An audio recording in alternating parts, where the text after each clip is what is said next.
बिस्मिल्लाहिर्रहमानिर्रहीम। नाज़रीन, आप देख रहे हैं हमारा यूट्यूब चैनल 4K पॉइंट और मैं हूं होस्ट आपका मलिक अज़हर। तो मक्की के रेट्स के हवाले से ताज़ा तरीन अपडेट लेके आए हैं। आज उकाड़ा गल्ला मंडी में मक्की कितने में फ़रोख्त हो रही है। आज मक्की उकाड़ा गल्ला मंडी और आरफ वाला गल्ला मंडी में 100-150 रुपए की कमी देखने को मिली है।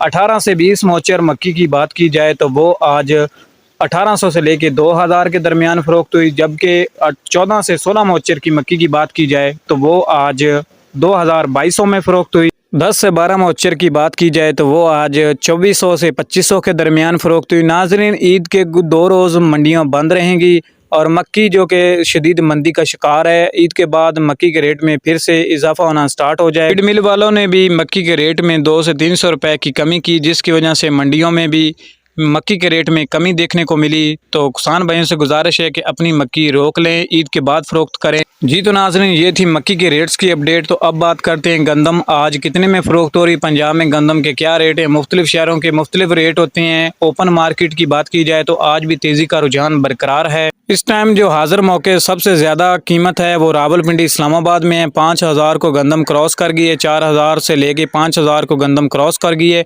जबकि लाहौर की बात की जाए तो लाहौर मार्केट में 4500 से लेके 600 रुपए तक गंदम फ़रोख्त हो रही है। जबकि पाकपतन की बात की जाए तो 4880 रुपए में गंदम फ़रोख्त हो रही है। जबकि खानेवाल की बात की जाए 4700 रुपए में फ़रोख्त हो रही है। आरफ वाले की बात की जाए तो 4450 रुपए में गंदम फ़रोख्त हो रही है। नाज़रीन, ईद के 2 रोज़ मंडियां बंद रहेंगी। ईद के बाद गंदम के रेट में फिर से इजाफा होना स्टार्ट हो जाएगा। गंदम 5000, 5500, 6000 को लाजमी क्रॉस करेगी। जी तो नाज़रीन, ये थी मक्की और गंदम की रेट्स की अपडेट।